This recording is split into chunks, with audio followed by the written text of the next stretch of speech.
dando continuidade a esse assunto tão importante, por que a igreja não passa pela tribulação. Nós vamos analisar o texto de Mateus 24, 37 ao 44, e aproveitamos para falar um pouco da nossa série escatológica. Nós temos uma série escatológica, ela está disponível no nosso site.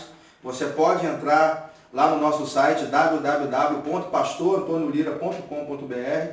Ali você vai entrar, se cadastrar, fazer o seu cadastro e vai entrar na área de membros para receber o conteúdo especial. Um conteúdo todo escatológico, deixamos lá de uma forma bem abrangente. A gente vai estar falando do assunto escatologia.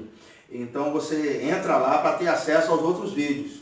Esse vídeo que você está assistindo, ele é apenas uma pontinha daquilo que a gente tem preparado para edificar a vida dos irmãos, ok? Então vamos lá para o texto de Mateus 24, do 37 ao 44. Se liga aí. Pois como foi dito nos dias de Noé, assim será também a vinda do Filho do Homem. Porquanto, assim como nos dias anteriores ao dilúvio, comiam, bebiam, casavam e davam-se em casamento, até o dia em que Noé entrou na arca. E não o perceberam, até que veio o dilúvio e os levou a todos. Assim será também a vinda do Filho do Homem. Se você ler comigo do versículo 1 de Mateus 24 até o versículo 35, e Jesus ele está falando de acontecimentos para Israel. E está falando de sinais que mostram claramente que o reino está chegando, que a vinda dele está próxima. Ali ele começa a falar sobre terremotos, sobre fome, sobre pestes, sinais claros de que alguma coisa está acontecendo no mundo, ok? E no finalzinho, no ápice, no final da tribulação, ele fala da sua segunda vinda, onde vai aparecer um raio, ele vai vir com as nuvens nos céus e com poder e grande glória. Ali diz que todo olho verá e toda língua confessará que Jesus é o Senhor. Então nós vemos que essa aparição pública de Jesus, para que todo mundo veja, ela é bem diferente do que a Bíblia fala sobre o arrebatamento, porque o arrebatamento é em secreto. E assim, da mesma forma como ele narra esse texto aqui, ele diz que vai ser como nos dias de Noé. Eles casavam-se, davam-se em casamento, até o dia em que Noé entrou na arca e ninguém percebeu. Então nós vemos que a palavra vinda, ela tem duas conotações. A palavra vinda, ela se refere à segunda vinda visível de Cristo e também fala de uma vinda invisível para a igreja. E nós sabemos que segunda vinda é bem diferente de arrebatamento, ok? Quando nós vemos o arrebatamento, ele é em secreto, ninguém vai perceber. Ele vem como ladrão. O ladrão não avisa que hora que vai chegar, é algo de repente, repentino. Agora, a segunda vinda gloriosa, todo olho verá. Então, são dois momentos distintos. A primeira vez que ele volta só para a igreja em secreto, ok? Só a igreja consegue ver. É o que ele começa a narrar a partir de agora, eventos que são diferentes daqueles que ele narrou, do versículo 1 até o versículo 35. E ali ele está falando sobre sinais claros de que o reino está próximo, de que o reino está próximo de nascer. Ok? Tribulação, ele começa a falar de fome, terremoto, pestes e outras coisas. O aparecimento do anticristo, então ele vai falando desse homem da iniquidade que aparece, que se senta no trono de Deus, esse homem que começa a perseguir a nação judaica, então ele começa a falar desses sinais que são claros de que o reino está próximo. Mas me parece que agora ele começa a falar de algo que não é uma coisa que vai ter aviso, é uma coisa secreta. Então, por isso que ele começa a sua narrativa de forma diferente. O versículo 36, por exemplo, diz, naquele dia e hora ninguém sabe. Então, ele está falando de alguma coisa secreta. E aqui ele diz, vai ser como nos dias de Noé. Casavam-se, davam-se em casamento, até o dia em que Noé entrou na arca, e veio o dilúvio, ou seja, ele levou a todos. E Noé, que estava na arca, foi preservado. Então ele começa a falar de preservação aqui. É muito claro, ele fala sobre preservação. No versículo 39 ele diz, e não perceberam até que veio o dilúvio e os levou a todos. Assim será também a vinda do Filho do Homem. Então, estando dois homens no campo, será tomado um e deixado o outro. Estando duas mulheres a trabalhar no moinho, será tomada uma e deixada a outra. Depois eu vou fazer aqui uma descrição, uma explicação sobre essa palavra levou e tomar. porque são duas palavras distintas e eu já vi gente fazendo confusão na cabeça das pessoas. Já já a gente vai acabar com esse tipo de engano. Daqui a pouco. Guarda aí. Deixa eu finalizar aqui. Estando duas mulheres a trabalhar no moinho, será tomada uma e deixada a outra. Vigiai, pois, porque não sabeis em que dia vem o vosso Senhor. Sabei, porém, isto, se o dono da casa soubesse a que vigília da noite havia de vir o ladrão, vigiaria e não deixaria minar a sua casa. Por isso ficai também vós apercebidos, porque numa hora em que não penseis virá o Filho do Homem. Então aqui ele começa a narrar para a gente uma situação interessante. Ele diz, vigiai, porque não sabeis o dia em que vem o vosso Senhor. Então, se você acompanhar comigo, do versículo 1 de Mateus 24 até o versículo de número 36, 35, ele fala de sinais claros da sua vinda. E aqui agora ele fala sobre a questão que ele vem como ladrão, ele vem de surpresa, sem nenhum aviso. Então é bem diferente, ele fala do ladrão. Então o ladrão na noite é diferente do raio que se mostra do ocidente até o oriente. Não é a segunda vinda visível de Cristo, que ele vem, pisa na terra para governar, é diferente do ladrão da noite, que vem sem aviso. Então é mais ou menos da forma que ele vem para a igreja, de forma repentina, ok? De uma maneira repentina. Eu queria destacar a palavra Senhor aqui, porque até então a palavra Senhor não aparecia no texto. Enquanto ele falava para Israel, a palavra Senhor não aparecia até o 35.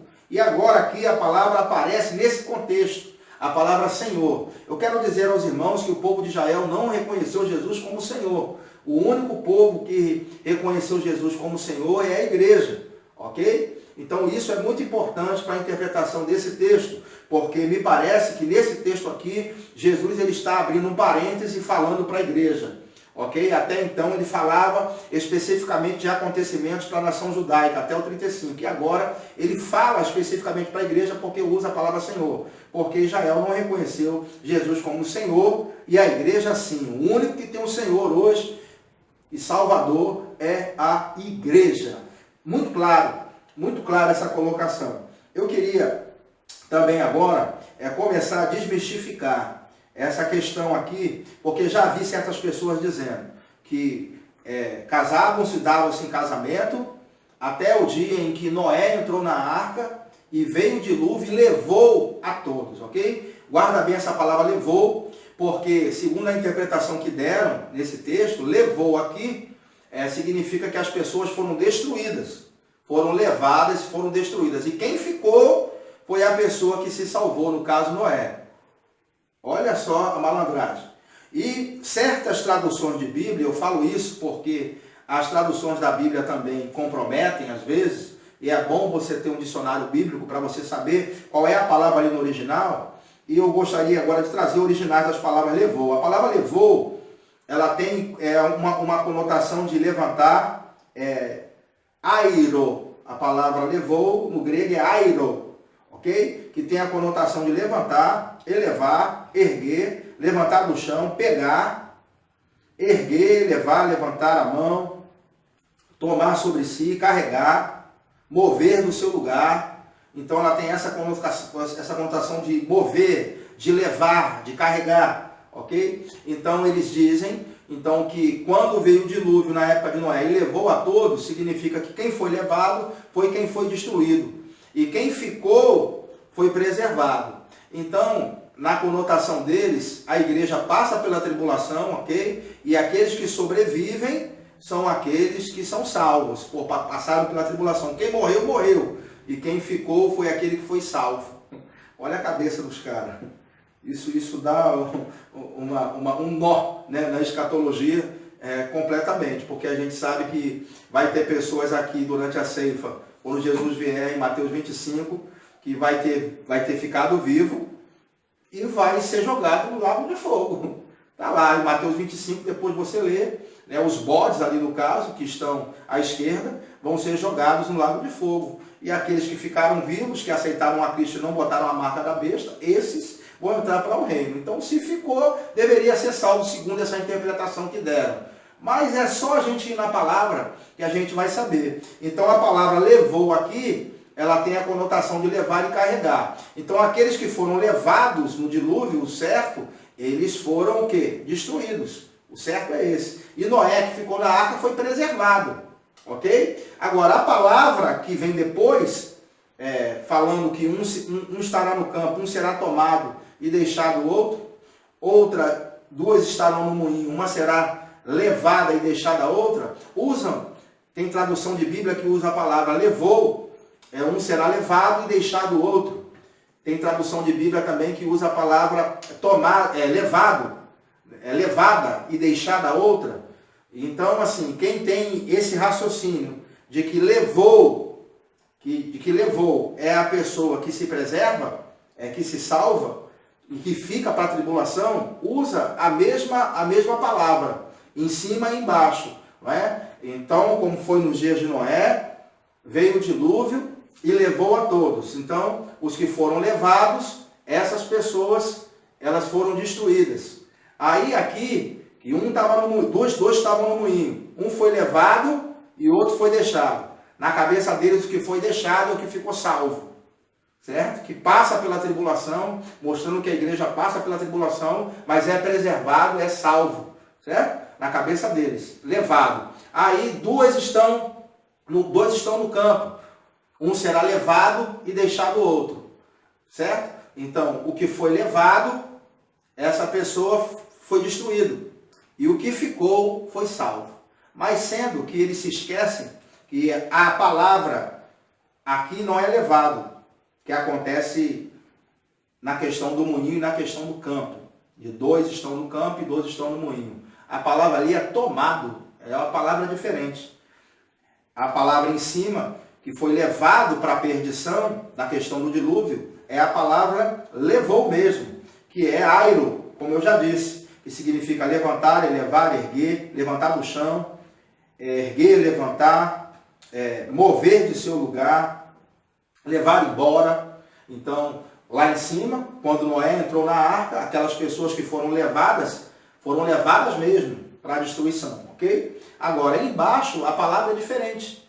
Né? Dois estarão no campo.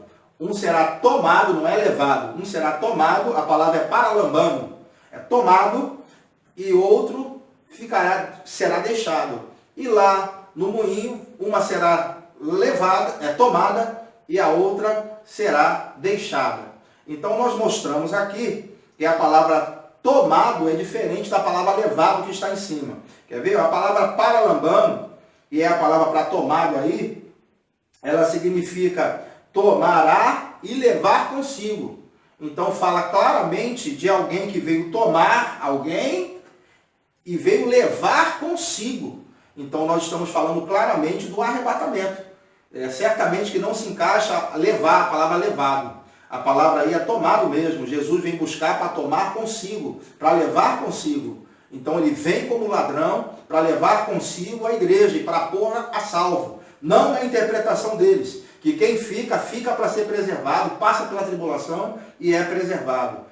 Que usam a mesma palavra que está em cima, levado, para a mesma palavra que está embaixo, eles botam levado. E tem Bíblias que vem embaixo também escrito levado, erradamente. São palavras diferentes, ok?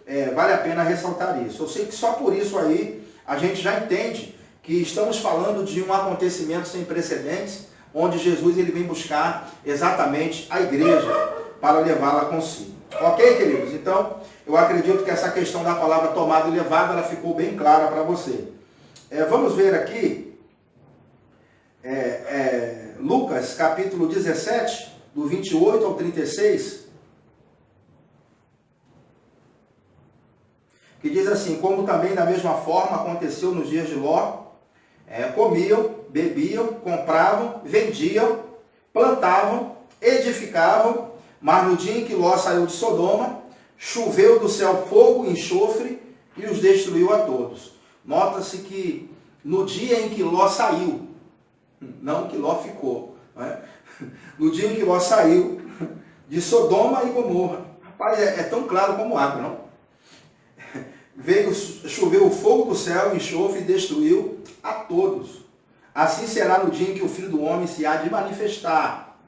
Naquele dia, quem estiver no eirado, todos os seus bens em casa, não desça para tirá-los. Da mesma sorte, o que estiver no campo, não volte para trás. Lembrai-vos da mulher de Ló. Qualquer que procurar preservar a sua vida, perdê-la-á. E qualquer que perder, conservá-la-á. Digo-vos, naquela noite estarão dois numa cama. Um será tomado, aqui é paralambano, ou seja, alguém vem buscar para levar consigo. Não é a palavra airo, levado, no sentido de ficar e destruir. É a palavra paralambano, tomado, é a mesma lá de Mateus, que a gente leu. E o outro será deixado. Duas mulheres estarão juntas moendo, uma será tomada, paralambano, e a outra será deixada. Dois homens estarão no campo, um será tomado e o outro será deixado. Então, eu gostaria de ler com vocês agora o texto de 2 de Pedro, capítulo 2, do versículo 5 em diante, que vai nos mostrar essa mesma sequência de Noé, de Ló, e Pedro vai nos mostrar uma questão de preservação. Olha só, 2 de Pedro, capítulo 2, versículo 5, e não perdoou o mundo antigo, mas guardou a Noé, pregoeiro da justiça, com mais 7 pessoas, ao trazer o dilúvio sobre o mundo dos ímpios, e condenou a subversão as cidades de Sodoma e Gomorra, reduzindo-as a cinza, e pondo-as, por exemplo, aos que vivessem impiamente. Ok? Então, é um exemplo a destruição daquelas pessoas que viveram na época de Noé, e um exemplo também a destruição de Sodoma e Gomorra. Agora ele vai dizer no 7, e livrou o justo Ló, enfadado da vida dissoluta dos homens abomináveis, porque este justo, habitando entre eles, afligia todos os dias a sua alma justa, pelo que via e ouvia sobre as suas obras injustas.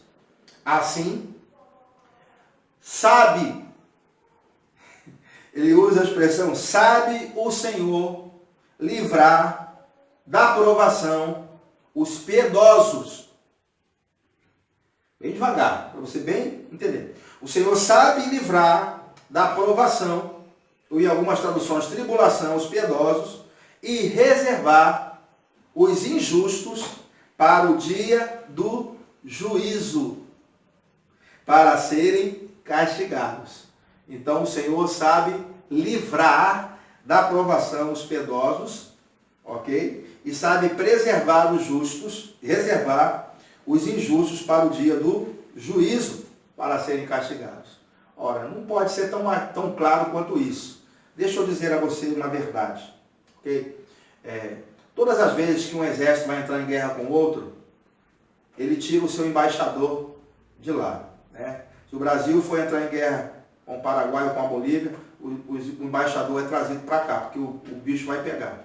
Tá certo? Então, uma embaixada é uma representação de um governo. A igreja é a representação de Cristo aqui na terra, certo? Durante o período da tribulação, a igreja não pode estar. É retirada para ser preservada. Ela não tem nada a ver com o pecado do mundo. Nós somos justos. Justos assim como Cristo é justo. É choque ouvir isso, mas é a verdade. Porque Cristo passa a inocência dele para mim quando morre e leva os meus pecados. Então não tenho pecado algum porque Cristo já levou. Certo? Então, preste bastante atenção. Que ele está dizendo que Deus sabe livrar da provação os justos e os piedosos, e sabe também reservar os injustos para o juízo. Outra verdade, olha para o Antigo Testamento e veja que eles estavam numa aliança inferior. Certo? Então Noé e Ló estavam numa aliança inferior. E esses homens foram preservados com suas famílias numa condição de justiça inferior à nossa. Então, se Deus poupou eles, por que Deus não pouparia a igreja de passar pela tribulação? E a Bíblia está estabelecendo um padrão, e nós temos que olhar para toda a Bíblia antes de fazer qualquer tipo de interpretação. Preste atenção, toda a Bíblia, por toda a Bíblia, antes de Deus destruir uma cidade e executar juízo sobre um povo, ele retira o justo, porque ele diz, na palavra dele, longe de mim condenar o justo com o ímpio. Ok? Longe de Deus condenar o justo com o ímpio. Existe um padrão estabelecido por Deus. Certo? E esse padrão, ele foi estabelecido desde o Antigo Testamento. Deus, porventura, iria quebrar, sendo a igreja mais justa de que todos os crentes da antiga aliança juntos, se você botar? em matéria de justiça. A nova aliança é bem maior e bem mais superior. E você acha que Deus iria condenar a igreja, a sua noiva? Eu não faria isso com a minha noiva? Por que você acha que Jesus vai fazer isso com a sua noiva? Deixar a noiva passar pela tribulação? É claro que a igreja é tomada antes, porque existe um padrão. Antes dele destruir a terra com o dilúvio, ele tirou Noé e sua família. Antes de destruir Sodoma e Gomorra, ele tirou Ló e sua família. Da mesma forma, antes de enviar a tribulação sobre o mundo, ele tira a igreja com sua família. Eu gostaria, ou melhor, ele tira a igreja, né?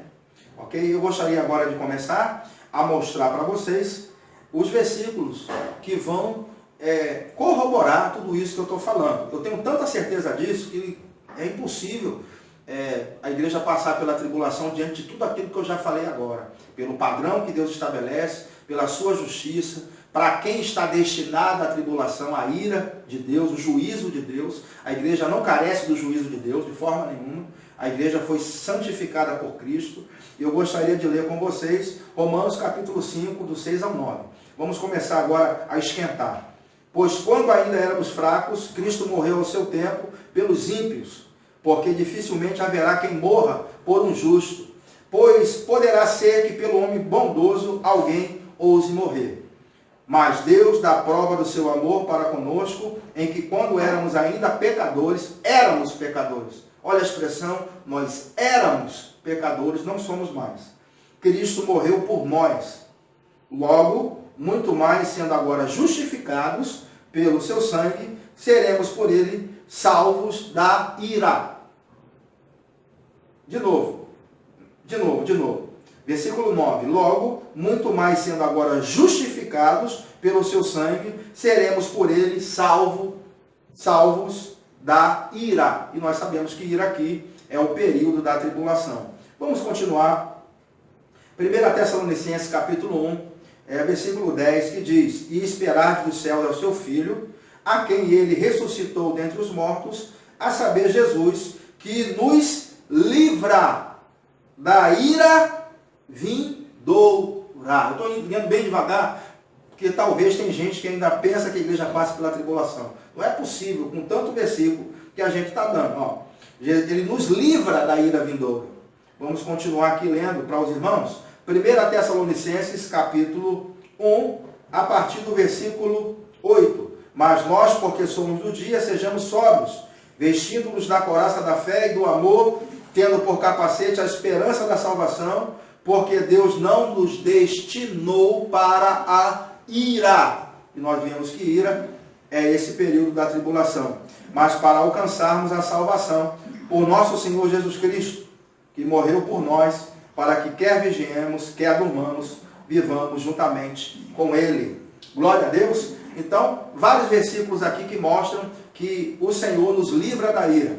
E para você que ainda pensa que a igreja vai passar pela tribulação e gosta de usar 2 Tessalonicenses capítulo 2, no próximo vídeo nós vamos estudar o texto de 2 Tessalonicenses capítulo 2, porque é exatamente o contrário que o texto mostra. Ok, queridos? Fiquem na paz. Não se esqueça de acessar o nosso site www.pastorantonolira.com.br. Lá está toda a série escatológica. Você se cadastra lá, faz o seu cadastro e você vai ter acesso ao conteúdo exclusivo de toda a série escatológica. Fiquem na paz e até o próximo vídeo.